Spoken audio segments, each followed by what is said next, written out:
Okay, there we go. So this is a Blender tutorial on doing 2D and 3D combination. I'm using Blender 2.49 2. I find it more stable than the 2.5, which recently came out. Yeah, so this is your basic work interface area. We have the default cube in the middle. If you press 0, it'll take you to the camera view, and that's what we want for this situation. So I've just selected the camera, gone on and right clicked it, or left clicked it. Sorry. So you can select objects by just going over top of them and left clicking on top of them. And I'll select the object. I've just pressed Z here to give it a wireframe so you can see through it. It's like a transparency. So I just go down to view now in the menu down the bottom left there, and I go up to background image and click on that. Click on the use background image and click load. My computer's a bit of a mess. I gotta clean it up one of these days, but oh well. Anyways, so yeah, you can just go down and select whatever movie that you wanted to make out of 2D. So I selected the Centaur Lady, and right now we have that default cube overlapping the animation. So once we have the background image, we want to go to the auto refresh button, and that'll give you continuous frames in your animation. Next up, I'll go and I'll split the windows up so we can get a timeline view, and then we can scroll through and see our 2D animation scroll through as a timeline view, in a timeline view. So we just go over to those header windows and click on this one and go up to timeline. There we go. Now we can watch it refresh, auto refresh, through every image. So there we go. We have our animation and an object over top of it. I just hit Z again to make the object transparent. So yeah, you can manipulate the objects through scale, rotation, and location. So we're gonna split the window again. You just kind of hover over the edge until you get a hand, and then you can select from the menu. Click and then left click and select from the menu. So just grab the cube. You press G when you have an object selected, and you can grab it and position it anywhere on the screen that you want. Be aware that you want to be within the camera range, so within the range of your 2D animation. Okay, so you can press R to rotate it, and if you press double R, it'll be a universal rotate, but if you press a single R, it'll just rotate around an axis.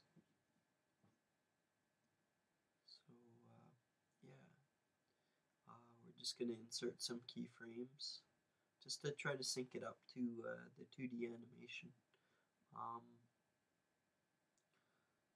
So yeah, just select where you want your last frame to be, or your first frame to be. Then if you press I, that'll insert a keyframe. And you can go location, rotation, scale. And that'll position it according to all those ways of manipulating the object. So next up, press that little red button and that'll record it too, so you don't have to keep hitting I. So we'll go to the last frame, move it, and let's say rotate it a bit too, so that it's rotating in space. It won't be just kind of boring. Okay, so we've inserted our keyframe there. So yeah, you can just scroll through and watch your animation play, and then you can adjust your keyframes in between. Okay, that about does it for the animation. Now what we have to do is we have to get that 3D cube so it looks like a traditional hand-drawn animation. So what we have to do is we select it. I think that's what I'm doing here. This is kind of my first time doing like these kind of tutorial things. Okay, yeah, that's what I'm doing. So we go down to the bottom here and we go to our shaders property. And then this is the object, the cube, it's the color. So we want it white, so it's the same color as the background. So we select the white, and just double click on that. Then we want to go over to shadeless. Otherwise it's going to have tone across the whole surface. So once we click on shadeless, it'll become a flatter object, like just a line drawing. So next up, what we want to do is we want to go to the worlds panel, which is that little blue sort of world-like thing. And that's your background color for your animation. So we want to put that to white too. So we've just got white background and a white object, and then we want our little black outlines. So next up is we go to the render window. That one there with the little mountain and the sunrise sort of thing. Then we go down to edge and we click on edge, and that'll mean that we have like a rendered edge surface on our object. So you can hit render. You see how you just get like an outline? We can fix that with the edge settings, and we can just scroll that up. Just click on it and drag it, and then render that, and that'll give you like an object that actually has edges and sides on it. Okay, well that's cool. Yeah, and then you just want to sort of match up your resolutions to your QuickTime movie. But yeah, this is just a quick demo. Okay. Oh, and I should have matched my frame rate too. That's something I screwed up on. Sorry, man. Okay. Yeah, so you want a frame rate 24 frames per second too. In that area down the bottom under JPEG. Okay, anyways. You want to set the end of your animation at 35. You can just go up to 35 on the timeline, then you press E, and then that'll end your animation there. And you can see on the little render window down below that it's ended at 35. So you can just hit render animation. And that'll render it out for you.